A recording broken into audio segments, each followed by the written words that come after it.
Class 7 आज हम अपना दूसरा चैप्टर पढ़ेंगे रैशनल नंबर्स। रैशनल नंबर्स क्या होते हैं, ये डेफिनेशन लिखी हुई है। The numbers that include integers and fractions are called rational numbers. ठीक है, इसके डेफिनेशन को एक्सप्लेन करने से पहले आपको ये इंटीजर्स और फ्रैक्शन, ये जो दोनों इसमें नाम आ रहे हैं, इनको एक्सप्लेन करना होगा ताकि आपको समझ में आएगा रैशनल नंबर होते क्या।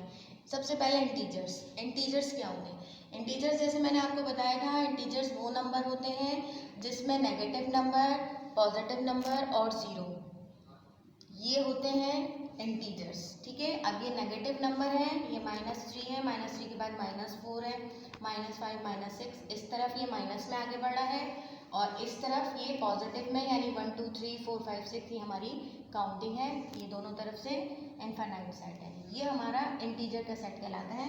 इसको हम z से लिखते हैं। ठीक है, इस इंटीजर के सेट में हमारे ये जो नंबर इधर, ये इस तरफ की तरफ जो जा रहे हैं, लेफ्ट साइड की तरफ जो जा रहे हैं, इधर देखें लिखा हुआ है ना, ये मैंने लाइन बना के एरो लगाया है, तो इधर नंबर डिक्रीज होते हैं। जितना नंबर इस साइड की तरफ जाएगा वो नंबर उतना ही स्मॉलर होता जाएगा। मैंने देखो ऊपर ये आपके आसानी के लिए स्मॉलर भी लिख दिया है कि जितना नंबर इस लेफ्ट साइड की तरफ जाता जाएगा वो नंबर उतना स्मॉल होता जाएगा उससे पहले वाले नंबर से। जैसे ये -3 है, -3 जो है -2 से स्मॉलर है। ठीक है, इसी तरह -2 इस -1 से स्मॉलर है, -1 0 से स्मॉलर है, इसी तरह ये 0 1 से स्मॉलर है, 1 जो है वो 2 से स्मॉलर है। इसका मतलब ये है कि यहाँ वाला नंबर इस नंबर से स्मॉलर है, इधर अगर आप एरो करें लेफ्ट की तरफ। ठीक है, अब उधर वाले नंबर की बात करें तो जो एरो मैंने उस तरफ करके लगाया तो उस तरफ नंबर राइट साइड की तरफ इंक्रीज हो रहे हैं, यानी कि लार्जर हो रहे हैं, बड़े हो रहे हैं। जैसे कि आप देख रहे हैं, अगर हम उस तरफ जाते हैं राइट साइड की तरफ, तो जैसे 3 है वो 2 से बड़ा होगा, लार्ज नंबर होगा। 2 जो है वो 1 से बड़ा होगा, 1 जो है वो 0 से बड़ा होगा, 0 जो है वो -1 से बड़ा होगा, -1 -2 से बड़ा होगा। ठीक है, इसका मतलब ये है कि मैं जितना इस तरफ के नंबर लूँगी तो वो लार्जर होंगे, और जब मैं इस तरफ आऊँगी तो वो नंबर इनके हिसाब से छोटे होंगे, स्मॉलर होंगे। ठीक है, अब आ जाए फ्रैक्शन। फ्रैक्शन क्या होती हैं?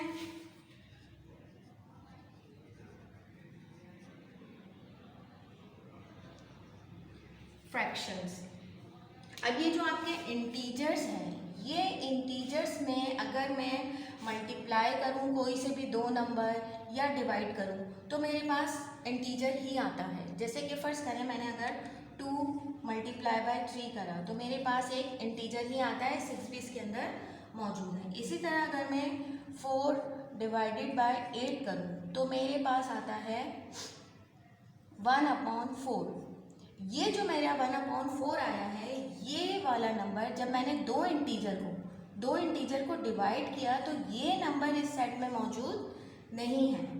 ठीक है, तो ये जो नंबर इस सेट में मौजूद नहीं है, जो इस इंटीजर के अंदर मौजूद नहीं है, ये वाला नंबर, ये नंबर फ्रैक्शन कहलाता है। ठीक है, जिसमें हमारा जो नंबर हमारे इंटीजर में इंक्लूड नहीं है, इसमें ये जो इसका ऊपर वाला पार्ट है ये कहलाता है न्यूमरेटर और नीचे वाला पार्ट कहलाता है डिनोमिनेटर।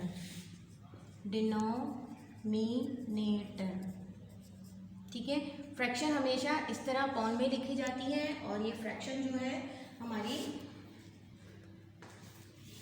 कुछ भी हो सकती है, 1/2, 2/3, सही है, 1/2, 2/3, 3/5, ये सारी हमारी फ्रैक्शन है। तो ये वाली फॉर्म और ये वाली इंटीजर्स की, ये दोनों मिलकर जिस सेट में मौजूद हों वो वाला सेट कहलाएगा हमारा ये रैशनल नंबर।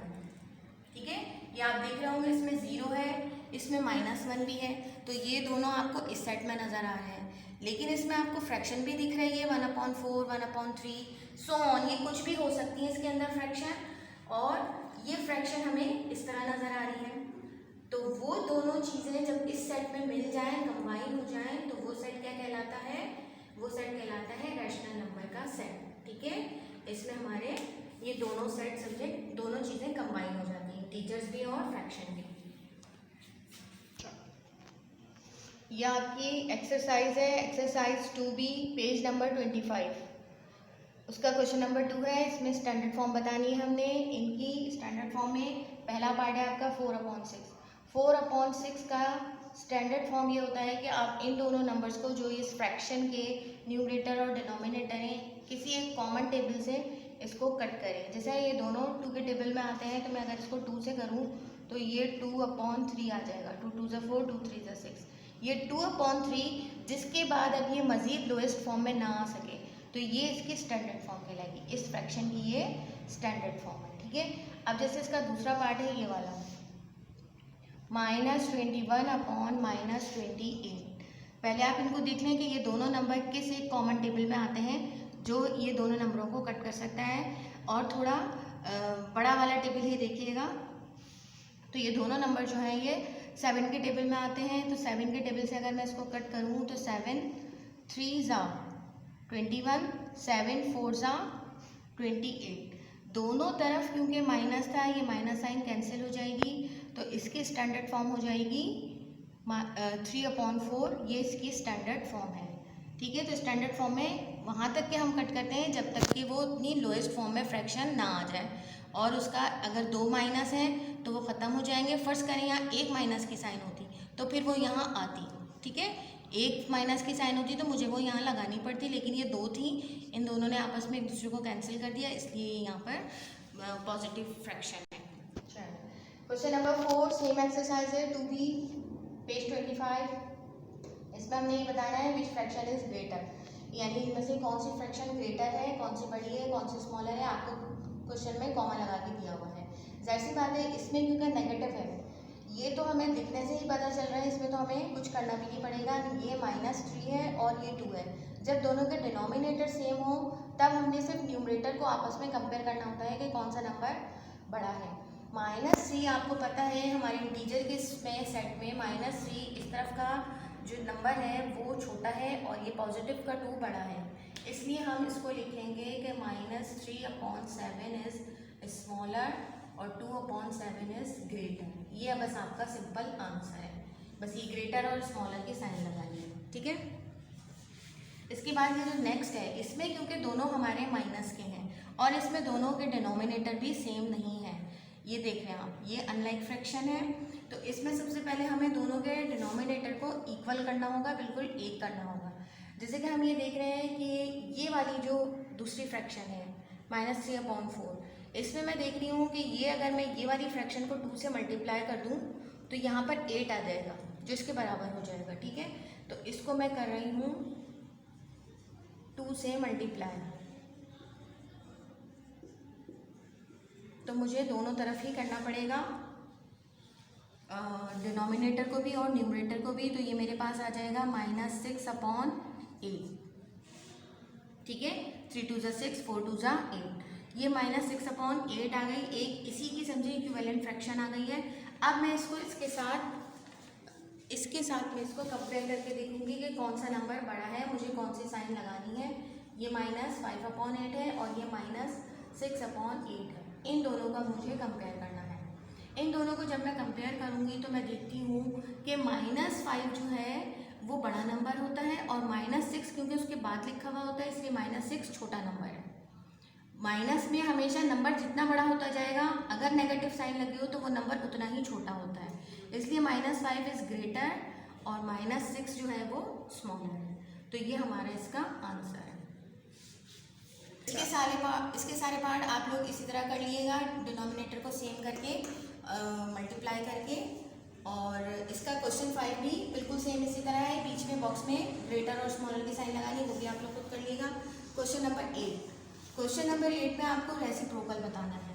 रेसिप्रोकल का मतलब है, जैसे आपका पहला पार्ट दिया हुआ है -3 ये फ्रैक्शन में होता है रेसिप्रोकल।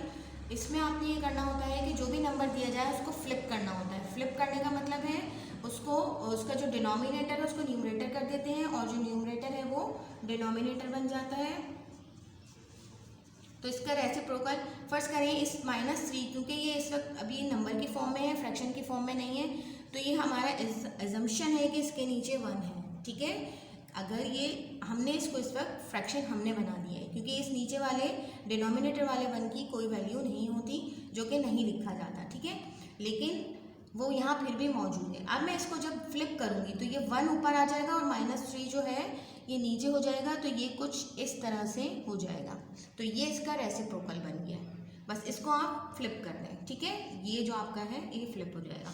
जैसे ये वाला है आपका 1/7, 1/7 को जब आप फ्लिप करेंगे तो ये 7/1 हो जाएगा, लेकिन क्योंकि 7/1 नीचे वाला 1 कभी ये डिनोमिनेटर में नहीं लिखा जाता, इसलिए इसका रेसिप्रोकल 7 है, ठीक है।